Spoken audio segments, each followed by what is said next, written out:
Oo.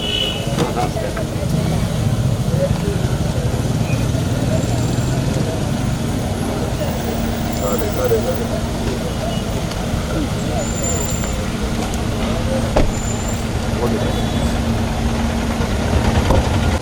അതിന്റെ ബേച്ചിലല്ല നിങ്ങൾ ഇപ്പം നിന്നോ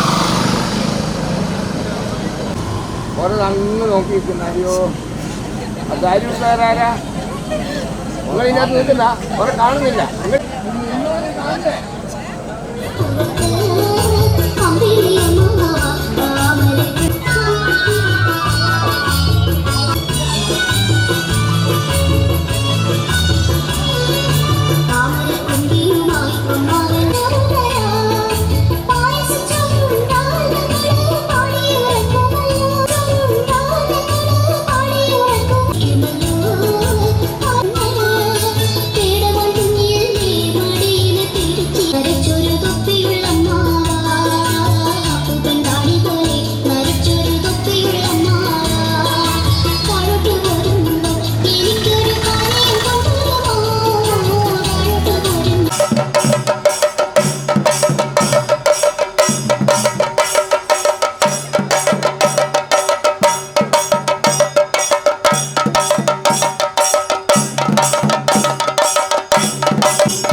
ലോകമുള്ള നാൾ വരെ ആരിത് പറയുന്നറിയില്ല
സിന്ദാബാദ് കമ്മ്യൂണിസ്റ്റ് പാർട്ടി സിന്ദാബാദ് കമ്മ്യൂണിസ്റ്റ് പാർട്ടി സിന്ദാബാദ് രക്തസാക്ഷിത സിന്ദാബാദ് സിന്ദാബാദ്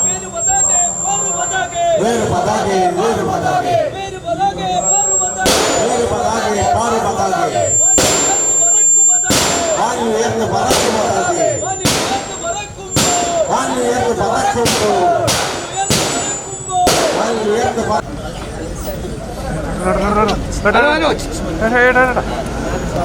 ഒന്ന് സാറേ ഒന്നാണ് സാറേ ഒന്നാണ്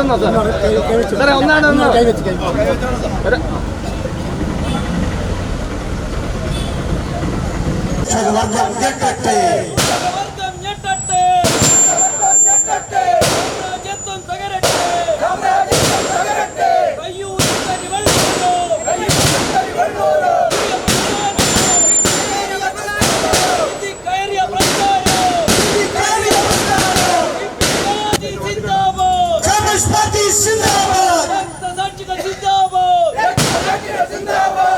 Thank you. Yes.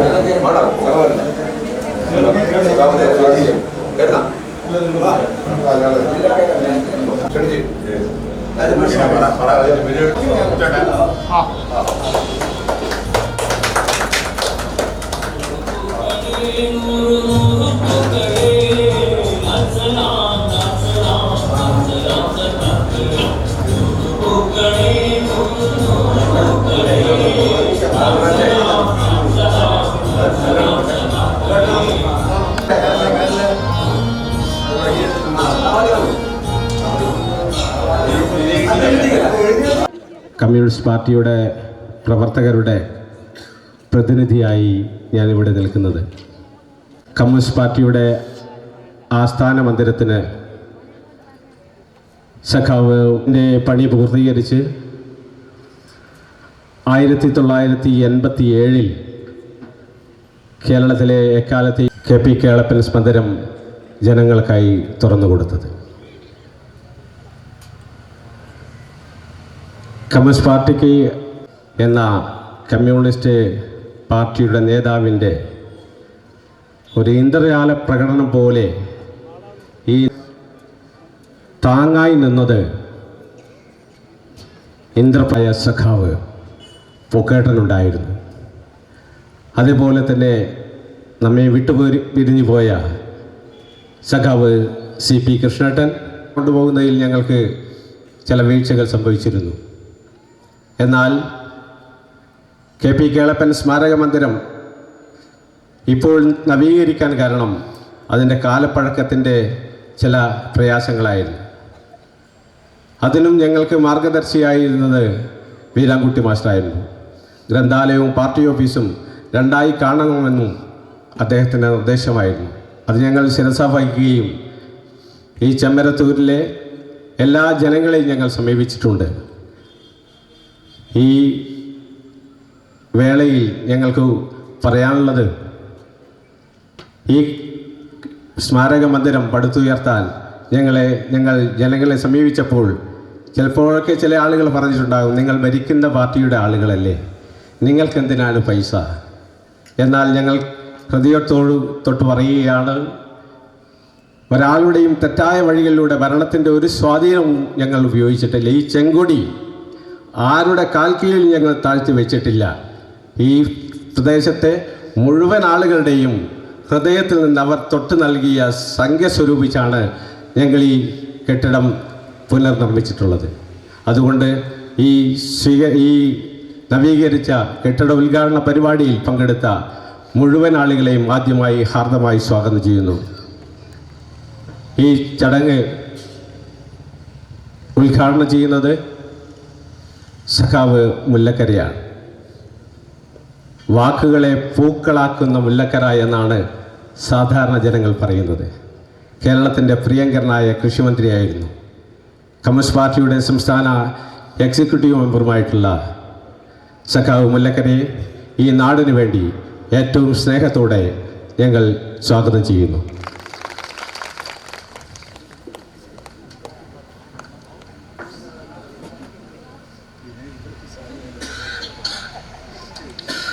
സഖാവ് ബിനോയ് വിശ്വമായിരുന്നു ഈ വേദിയിൽ എത്തിച്ചേരേണ്ടിയിരുന്നത്. സഖാവിനെ കോടതിയുമായി ബന്ധപ്പെട്ട ഒരു കേസ് ഇന്ന് നേരിട്ട് ഹാജരാകേണ്ടതുകൊണ്ടാണ് ഇന്നത്തെ ചടങ്ങിൽ എത്തിച്ചേരാൻ കഴിയാത്തതെന്ന് അറിയിച്ചിട്ടുണ്ട്. നമ്മുടെ ഈ ഗ്രന്ഥാലയം ചെമ്മരത്തൂരിൻ്റെ സാംസ്കാരിക നവോത്ഥാനത്തിന് ഒരു നാന്ദിയാകേണ്ടതാണ്. പുതിയ തലമുറയിലേക്ക് അക്ഷരത്തിൻ്റെ വെളിച്ചമെത്തിക്കാൻ വേണ്ടിയാണ് നാം ഈ ഗ്രന്ഥാലയം ആരംഭിച്ചിട്ടുള്ളത്. ആ ഗ്രന്ഥാലയത്തിൻ്റെ ഔപചാരികമായ ഉദ്ഘാടനം നിർവഹിക്കുന്നത് കേരളത്തിലെ പ്രഗത്ഭനായ കവിയും പ്രഭാഷകനും ചെമ്മരത്തൂർക്കാർക്കെല്ലാം സുപരിചിതൻ, നിരവധി തവണ ചെമ്മരത്തൂരിൽ വന്നിട്ടുണ്ട്. ഈ പ്രദേശത്തെ നമ്മുടെ യുവകലാസാഹിതിയുടെ സംസ്ഥാന ക്യാമ്പ് നടക്കുമ്പോൾ ഒപ്പമുണ്ടായിരുന്നു. അതോടൊപ്പം നിരവധി തവണ ചെമ്മരത്തൂരിൽ എത്തിച്ചേർന്ന നമ്മുടെ പ്രിയപ്പെട്ട കവിയും പ്രഭാഷകനുമായിട്ടുള്ള എം ഫസീന്ദ്രനെ ഏറെ സ്നേഹത്തോടെ സ്വാഗതം ചെയ്യുന്നു. ഞങ്ങളിങ്ങനെ ഒരു പരിപാടി ആസൂത്രണം ചെയ്ത് ജനങ്ങളിലേക്ക് ഇറങ്ങിയപ്പോൾ അതാണ് എടുത്ത് പറയേണ്ടത്. ഞങ്ങളെയൊക്കെ വളരെയധികം പ്രോത്സാഹിപ്പിക്കുന്ന ഒരുപാട് സംഭവങ്ങളുണ്ടായിട്ടുണ്ട്. ഒരു ചെറിയ ഉദാഹരണം, ഞങ്ങളൊരു വീട്ടിൽ പോയിട്ട് ഇതിനു വേണ്ടി സംഭാവന ചോദിച്ചപ്പോൾ അവിടെ കുടുംബനാഥ മാത്രമേ ഉള്ളൂ. അവർ തന്ന സംഭാവനയുമായി ഞങ്ങൾ റെസീറ്റ് ചേർത്ത് കൊടുത്തു. ഞങ്ങളെയൊക്കെ ആവേശക്കൊള്ളിച്ചൊരു സംഭവമായതുകൊണ്ടാണ് പറയുന്നത്. കുറച്ച് കഴിഞ്ഞപ്പോൾ വീട്ടിൽ നിന്ന് ഞങ്ങളെ വിളിച്ചു. ഇവരുടെ ഭർത്താവ് വീട്ടിലെത്തിയിരുന്നു. അവർ സംഗതി പറഞ്ഞപ്പോൾ CPIയുടെ ഫണ്ടാണ്, CPIക്ക് വേണ്ടിയാണ് എന്ന് പറഞ്ഞു. അയാൾ കമ്മ്യൂണിസ്റ്റ് പാർട്ടിയൊന്നുമല്ല, പക്ഷെ കമ്മ്യൂണിസ്റ്റ് പാർട്ടിയെ അങ്ങേയറ്റം സ്നേഹിക്കുന്ന ഒരു കുടുംബമാണ്. അയാൾ ചോദിച്ചു, എന്താണ് നീ എന്തിനാ അങ്ങനെ ചെയ്തത്, ഞാൻ വന്നിട്ട് കൊടുത്താൽ പോരെ എന്ന് പറഞ്ഞിട്ട് അയാൾ വിളിച്ചു. ഞങ്ങളെ വിളിച്ചിട്ട് അദ്ദേഹം വലിയൊരു എമൗണ്ട്, ഏതാണ്ട് ആദ്യത്തെ 150 രൂപയാണ് ആ സ്ത്രീയുടെ ഒരു പരിധിയിൽ വെച്ച് ഞങ്ങൾക്ക് 1000 ഉറുപ്പിക സംഭാവന ഇരുന്നത്. ഞങ്ങളൊന്നും പറഞ്ഞിട്ടില്ല, 1000 ഉറുപ്പിക സംഭാവന ഇരുന്നത്. ഇതുപോലെ ഞാൻ പറയുന്നത് ചെമ്മരത്തൂരിൻ്റെ എല്ലാ മുക്കിലും മൂലയിലും ഞങ്ങൾ 4-5 സ്ക്വാഡുകളായി നാട് ചുറ്റിയപ്പോൾ കക്ഷി രാഷ്ട്രീയത്തിനതീതമായി വളരെ സ്നേഹപൂർവ്വമാണ് ഞങ്ങൾക്ക് വലിയൊരു സംഖ്യ തന്നത്, ഞങ്ങളങ്ങനെ സ്വരൂപിച്ചത്. അതുകൊണ്ടാണ് ഈ കെട്ടിടം ഞങ്ങൾ അതിൻ്റെ മുകൾ നിലയിൽ നന്നായിട്ട് പണി ചെയ്തു. അതുപോലെ തന്നെ ഇതിന് ആവശ്യമായ അൽമാരകൾ വാങ്ങി. അങ്ങനെ പലതും ചെയ്യാനും ഞങ്ങളുടെ ലക്ഷ്യം സാധൂകരിക്കാനും ഈ കുറഞ്ഞ ദിവസത്തിനുള്ളിൽ ജനങ്ങൾ ഞങ്ങളോട് പൂർണ്ണമായി സഹകരിച്ചു. അതിൻ്റെ ആധികാരികമായ വ്യക്തിത്വവും വളർത്തിയെടുത്ത ധാരാളം നേതാക്കന്മാർ വേദിയിലും സദസ്സിലുമായിട്ടുണ്ട്. മാധ്യമ സുഹൃത്തുക്കളുണ്ട്. ഈ സംരംഭത്തോട് ഇവിടെ പറഞ്ഞതുപോലെ സ്നേഹപൂർണ്ണമായി സഹകരിച്ച ധാരാളം വീട്ടമ്മമാരും നാട്ടുകാരും തൊഴിലാളികളും കർഷകരും വിദ്യാർത്ഥികളും യുവതികളും യുവാക്കളുമൊക്കെയായ ഒരു കൂട്ടം ആളുകളുണ്ട്. ഒരു കൂട്ടം മനുഷ്യരെ ഒരു നന്മയുള്ള കാര്യത്തിന് ഭാഗവാക്കാകാൻ ഇറങ്ങിത്തിരിച്ചാൽ എങ്ങനെയാണ് അവരെല്ലാം അതിനോട് സഹകരിക്കുന്നത് എന്നതിൻ്റെ തെളിവ് കൂടിയാണ് ഈ ഓഫീസും അതിനകത്തെ ലൈബ്രറിയും അതിനോടുള്ള ജനങ്ങളുടെ എല്ലാ നന്മയുടെ വഴികളും ഒഴുകിയെത്തുന്നത് പോലെ എത്തിച്ചേർന്ന സഹകരണം. അതിൽ ബന്ധപ്പെട്ട എല്ലാവരെയും ഞാൻ അഭിനന്ദിക്കുക. ഇതിൻ്റെ സംഘാടകരെയും അവരുടെ അഭ്യർത്ഥന മാനിച്ച് സഹകരിച്ചവരെയും പലതരത്തിൽ സഹായിച്ചവരെയും എല്ലാം അഭിനന്ദിക്കുകയാണ്. എന്നെ നിർബന്ധപൂർവ്വം ഈ പരിപാടിക്ക് വിളിച്ചത് ബാലൻ മാസ്റ്ററാണ്. ഞാനും സത്യനുമൊക്കെ യൂത്ത് ഫെഡറേഷൻ്റെ സംസ്ഥാന നേതൃത്വത്തിൽ നിന്ന കാലത്ത് ഞങ്ങൾക്ക് പരിചയമുള്ളവരും സഹകരിച്ചവരും അതിൻ്റെ ത്യാഗമെന്ന് പറയാവുന്ന, അത് ത്യാഗമെന്ന വാക്കിൽ, കാരണം അന്നൊരു നേരം പട്ടിണി കിടക്കുന്നു എന്നൊക്കെ പറഞ്ഞാൽ അതിലൊരു സന്തോഷമാണ്. അന്ന് തൊഴിലില്ലായ്മയ്ക്കെതിരെ സമരം ചെയ്ത് 2 അടി കിട്ടുന്നതൊരു അഭിമാനമാണ്.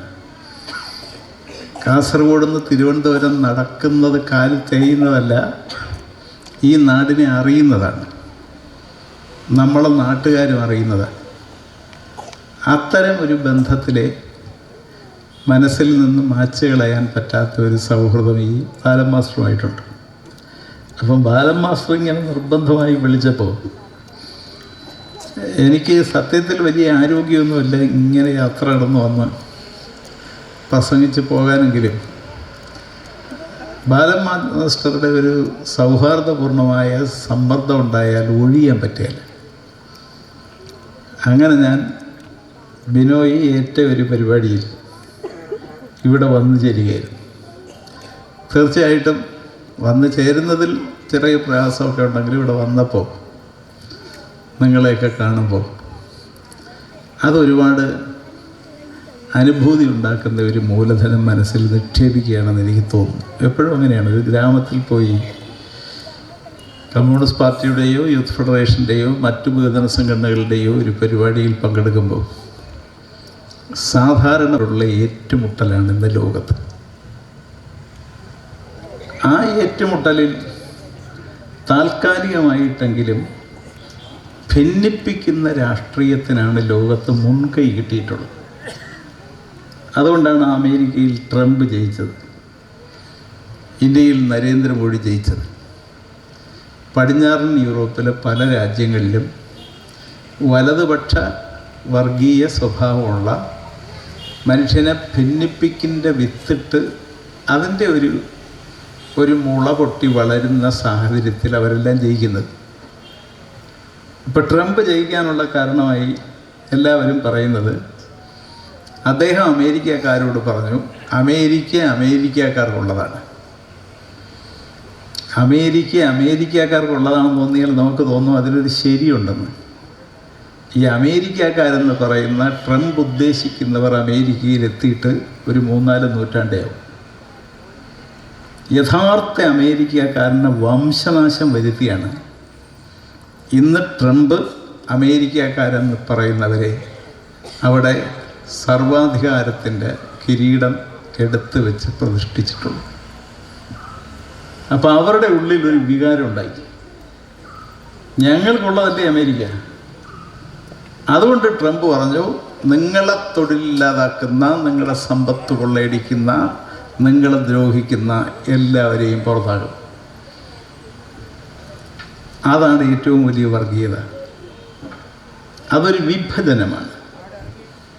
ആ വിഭജനം ഭൂരിപക്ഷം വരുന്ന വോട്ടർമാരായ അമേരിക്കക്കാരുടെ ഉള്ളിൽ ഉണ്ടായ, ഒരു കാലത്ത് ഉണ്ടാക്കാൻ പാടില്ലാത്ത വിഷമാണ് ട്രംപിൻ്റെ വിജയത്തിന് വഴിയൊരുക്കിയത്.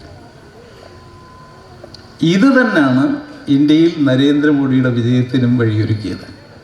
ഇത് തന്നെയാണ് ഡൽഹിയിൽ BJP വിജയത്തിനും വഴിയൊരുക്കിയത്. അപ്പം ഈ രാഷ്ട്രീയത്തെ എങ്ങനെ തോൽപ്പിക്കും? ഈ രാഷ്ട്രീയത്തെ 20-ാം നൂറ്റാണ്ടിൻ്റെ ആദ്യ ദശകങ്ങളിൽ തോൽപ്പിക്കാൻ കഴിഞ്ഞതാണ് ലോകത്തിലെ കമ്മ്യൂണിസ്റ്റ് പ്രസ്ഥാനം ലോകത്തിൻ്റെ മുമ്പിൽ ഒരു ഐശ്വര്യപൂർണമായ ലോകം സൃഷ്ടിക്കാൻ വേണ്ടി സമർപ്പിതമായി കൊടുത്ത രക്തസാക്ഷിത്വങ്ങളുടെ ആകത്തുക. അതിൽ നിന്നാണ് ലോകത്തിന് സ്വാതന്ത്ര്യം ഉണ്ടായത്, ഒരു സോഷ്യലിസ്റ്റ് ചിന്തയുണ്ടായത്. നിന്റെ ദുഃഖം എൻ്റെ കൂടി ദുഃഖമാണെന്ന തോന്നൽ മനുഷ്യനുണ്ടാക്കിയത്. നീ ഞാനും ഈ സമൂഹത്തിൽ ഒരു കാറ്റിൻ്റെ, ഒരു മഴയുടെ, ഒരു വെയിലിൻ്റെ, ഒരു സൂര്യൻ്റെ, ഒരു മാനത്തിൻ്റെ, ഒരു ഭൂമിയുടെ അവകാശികളാണെന്ന ചിന്ത യേശുദേവൻ പണ്ടേ പറഞ്ഞതാണ്. ബുദ്ധൻ അതിന് മുമ്പേ പറഞ്ഞതാണ്. പക്ഷേ അത് പ്രായോഗിക മണ്ഡലത്തിൽ പൂർത്തിയാക്കാൻ മാർക്സിൻ്റെ ഒരു ദർശനം വേണ്ടി വന്നു. അതിൻ്റെ പേരിൽ ജനിച്ച ഒരു കമ്മ്യൂണിസ്റ്റ് പാർട്ടി വേണ്ടി വന്നു. ലോകത്തൊട്ടാകെ അതിൻ്റെ ചിന്തകൾ പടർത്തുന്ന ഒരുപാട് തരത്തിലുള്ള കവിതകളും കഥയും നോവലുകളും സിനിമയും നാടകവും ഒക്കെ വേണ്ടി വന്നു. അങ്ങനെയാണ് ലോകം മാറിയത്. ആ മാറിയ ലോകത്താണ് മനുഷ്യൻ ഒന്നിച്ചത്. അവരോടാണ് മാർക്സ് പറഞ്ഞത്, സർവ്വരാജ്യ തൊഴിലാളികളെ എന്ന് വെച്ചാൽ വല്ല അധ്വാനിക്കുന്നവരെ, വിയർക്കുന്നവരെ നിങ്ങളൊന്നൊന്നിക്കാൻ. പക്ഷേ ആ സർവ്വരാജ്യ തൊഴിലാളികൾ സർവ്വരാജ്യത്തും ബോധപൂർവം കോർപ്പറേറ്റുകൾ അവരെ ഭിന്നിപ്പിക്കുകയാണ്. അതിലവർ വിജയിക്കുകയാണ്. പക്ഷേ മാർക്സ് പറയാത്ത, ഒന്നിച്ചു നിൽക്കാൻ കഴിയാത്ത ഒരു സാഹചര്യത്തിൽ നിൽക്കുന്നു എന്ന് മാർക്സ് കരുതിയ ലോക മുതലാളിത്തം കോർപ്പറേറ്റ് വൽക്കരണത്തിലൂടെ ഒന്നിക്കുകയാണ്. അപ്പോൾ ഒന്നിച്ച ഒരു മുതലാളിയാണ് ഇന്ന് ലോകത്തുള്ളത്. ഭിന്നിക്കുന്ന തൊഴിലാളി വർഗമാണ് ഇന്ന് ലോകത്തുള്ളത്. അപ്പോൾ സ്വാഭാവികമായി താൽക്കാലിക വിജയമെങ്കിലും അവർക്കാണ്. ആ വിജയത്തിൻ്റെ സൃഷ്ടിയാണ് ട്രംപ് മുതൽ നരേന്ദ്രമോദി വരെ. എനിക്ക് തോന്നുന്നു നരേന്ദ്രമോദി ഇന്നോ നാളെ അങ്ങോട്ട് ട്രംപിനെ കാണാൻ അമേരിക്കയിൽ പോവുകയാണ്. ട്രംപ് എന്താണ് ചെയ്യുന്നത്? അമേരിക്കയിലെ വെളുത്തവനായ, പണ്ട് അവിടെ പോയി അതിക്രമം നടത്തി ആധിപത്യം സ്ഥാപിച്ച തലമുറയിൽപ്പെട്ടവരുടെ പരമ്പരയാ വന്നു ചേർന്ന ആ ബോധം ഉൾക്കൊണ്ട മനുഷ്യൻ്റെ മനസ്സിലെ ക്രൂരതയെ ഉണർത്തുകയാണ്. ആ ഉണർത്തുന്നത് കൊണ്ടാണ് ട്രംപ് പറഞ്ഞത്, ഇനി ലോകത്തിലെ പാവപ്പെട്ടവൻ, ആഫ്രിക്കയിലെയും ഏഷ്യയിലെയും രോഗികളായ മനുഷ്യനെ സൗജന്യമായി മരുന്ന് കൊടുക്കാൻ, ആഹാരം കൊടുക്കാൻ UN നിർദ്ദേശിക്കുന്ന ലോകാരോഗ്യ സംഘടനയ്ക്ക് ഞാൻ പണം കൊടുക്കുകയില്ല, അമേരിക്ക പണം കൊടുക്കുകയില്ല. ഈ വലതുപക്ഷ രാഷ്ട്രീയത്തിൻ്റെ വടിയെടുത്ത് തുടങ്ങിയാൽ അത് സാധാരണ മനുഷ്യൻ്റെ തലമണ്ടയിൽ പതിക്കും എന്നുറപ്പാണ്. അതാണ് പതിച്ചു തുടങ്ങിയത്. ഇപ്പം ലാറ്റിൻ അമേരിക്കയിലെ രാജ്യങ്ങൾ, പടിഞ്ഞാറൻ യൂറോപ്പിലെ രാജ്യങ്ങൾ പലതും പറയുന്നു ഞങ്ങളും കൊടുക്കുകയില്ല. ഈ ഞങ്ങൾ കൊടുക്കുകയില്ല എന്ന് പറയാനുള്ള അർഹത അവർക്കില്ല. കാരണം ആഗോളവൽക്കരണ കാലത്ത് ലോകത്തെ മുഴുവൻ ചൂഷണം ചെയ്യാനുള്ള വഴികൾ നിയമത്തിലൂടെ തന്നെ ഈ രാജ്യങ്ങൾ സൃഷ്ടിച്ചിട്ടുണ്ട്. ലോകത്തെ മുഴുവൻ ചൂഷണം ചെയ്യുന്നത് ഇന്ന് അറിവ് കൊണ്ടും സയൻസ് കൊണ്ടും സാങ്കേതിക വിദ്യ കൊണ്ടാണ്. അതില്ലാത്ത രാജ്യങ്ങളെ മുഴുവൻ ചൂഷണം ചെയ്യും. ആ ചൂഷണത്തിന് ഒരുപാട് വിധേയമാകുന്ന ഒരു രാജ്യമാണ് ഇന്ത്യ. മൊത്തം വിധേയമാകുന്ന ഒരു ഭൂഖണ്ഡമാണ് ആഫ്രിക്ക. ഏതാണ്ട് ചില ചെറുത്ത് പൊഴിച്ചാൽ ബാക്കി വിധേയമാകുന്ന ഒരു ഭൂഖണ്ഡമാണ് ഏഷ്യ. ആ മനുഷ്യരെ ചൂഷണം ചെയ്ത് അത് സർവരും കൈയടക്കി ആ ചൂഷണത്തിന് വിധേയമായി ജീവിതത്തിൽ ജീവിച്ചു പോകാൻ പറ്റാത്ത ഒരു സാഹചര്യത്തിൽ രോഗികളായി പോകുന്ന മനുഷ്യർക്ക് സൗജന്യമായി ചില അവരുടെ രോഗത്തിനുള്ള ഒരു ചികിത്സയോ ഒരു മരുന്നോ ഒക്കെ കിട്ടും. അത് ലോകത്തിൻ്റെ ആവശ്യമാണ്. ഒരമ്മ വീട്ടിലെ ഭിന്നശേഷിക്കാരനായ ഒരു കുട്ടിയെ ശുശ്രൂഷിക്കുന്നത് പോലെ ലോകത്തോടൊപ്പം നടക്കാൻ പറ്റാത്ത, ലോകത്തോടൊപ്പം ജീവിതത്തിൻ്റെ പ്രാഥമിക ആവശ്യങ്ങൾ പോലും നിർവഹിക്കാൻ പറ്റാത്ത മനുഷ്യരെ കൂടി പരിഗണിക്കേണ്ട ഉത്തരവാദിത്വം ലോകത്തിനുണ്ട്. അത് UN അംഗീകരിച്ചിട്ടുള്ളതാണ്. അവിടെ നിന്നാണ് ട്രംപ് പിന്മാറുന്നത്. ട്രംപിന് പിന്നാലെ പലരും പിന്മാറുന്നത്. എന്നിട്ട് ട്രംപ് പറഞ്ഞത് അനുസരിക്കാൻ അവിടുത്തെ മനുഷ്യർ, ഇപ്പം ഇന്ത്യക്കാരെ മാത്രമല്ല പലരെയും അദ്ദേഹം അങ്ങനെ ചെയ്യുമായിരിക്കും. അവിടെ ചെന്ന് പെട്ടതിൽ കുറ്റവാളികളുണ്ടായിരിക്കാം, പാസ്പോർട്ട് ഇല്ലാത്തവരും വിസ ഇല്ലാത്തവരും ഉണ്ടായിരിക്കാം, മറ്റു പലരും ഉണ്ടായിരിക്കാം. പക്ഷേ അവർ മനുഷ്യരാണ്. അതിൻ്റെ ശരിയായ കാരണങ്ങൾ അറിയേണ്ടതാണ്. എങ്ങനെയാണ് അവർ അവരെ എത്തിയതെന്ന് കണ്ടെത്തേണ്ടതാണ്. ആ മനുഷ്യരെ പുറത്താക്കണമെങ്കിൽ പുറത്താക്കേണ്ടത് തന്നെയാണ്. പക്ഷെ അവരെ ട്രംപ് ചെയ്ത് അവരുടെ കയ്യും കാലും ചങ്ങലക്കിട്ട് ഒരു മനുഷ്യന് കൊടുക്കാനുള്ള എല്ലാ അന്തസ്സും നിരാകരിച്ച് അവരെ പ്രത്യേക പട്ടാളക്കാരുടെ വിമാനത്തിൽ അനങ്ങാൻ സമ്മതിക്കാതെ അപമാനിച്ച് ഒരു രാജ്യത്ത് അവർ കൂടുതലുള്ള ഒരു എയർപോർട്ടിൽ, അത് പഞ്ചാബിലാണ്, കൊണ്ടുവന്നിറക്കുകയാണ്. ഇതാണ് പുതിയ ലോകം. ഇതിനെയാണ് വലതുപക്ഷ ലോകം എന്ന് പറയുന്നത്. ഈ വലതുപക്ഷ താല്പര്യങ്ങൾ ഉയർത്താൻ പണ്ടില്ലാത്ത ചില കളികൾ കളിക്കുന്നുണ്ട്. മുതലാളിത്തം അങ്ങനെയല്ല. മുതലാളിത്തം പല വഴിയിലൂടാണ് നിങ്ങളുടെ മനസ്സിൽ അവൻ്റെ നിക്ഷേപം അവൻ തന്ത്രപൂർവം നിക്ഷേപിക്കുന്നതിൻ്റെ ഏറ്റവും പ്രധാനപ്പെട്ട വഴി കൂട്ടായ്മയെ തകർക്കുക എന്നതാണ്. ഏതെങ്കിലും ജനതയ്ക്കുള്ളിൽ ഒരു ഐക്യം രൂപപ്പെട്ടു വരുമെങ്കിൽ അതിനകത്ത് ഭിന്നിപ്പിക്കാനുണ്ടാവാനുള്ള വിഷം ആശയപരമായി അവൻ സംഭാവന ചെയ്യും. സത്യത്തിൽ മുതലാളിത്തത്തെ മാർക്സ് ഇന്ന് ജീവിച്ചിരുന്നെങ്കിൽ, മഹാത്മാഗാന്ധി ജീവിച്ചിരുന്നെങ്കിൽ, ഏംഗൽസ് ജീവിച്ചിരുന്നെങ്കിൽ ഇപ്പോഴത്തെ ഈ ലോകത്ത് തൊഴിലാളിയെയും രാജ്യങ്ങളെയും കർഷകരെയും സർവരെയും പലതരത്തിൽ വർഗീയതയുടെ ടൂൾ ഉപയോഗിച്ച് ഭിന്നിപ്പിക്കുന്ന മുതലാളിത്ത തന്ത്രത്തെ നേരിടാനുള്ള പുതിയ ആശയത്തിൻ്റെ ഒരു വെളിച്ചം അവർ തരുമായി. ഇന്ന് ലോകത്തിലെ മുതലാളിത്തം ചെയ്യുന്നത് ബുദ്ധിജീവികളെല്ലാം അവർ വിലയ്ക്ക് മേടിക്കും. മാർക്സിൻ്റെ കാലത്ത് അത് പറ്റത്തില്ലായിരുന്നു.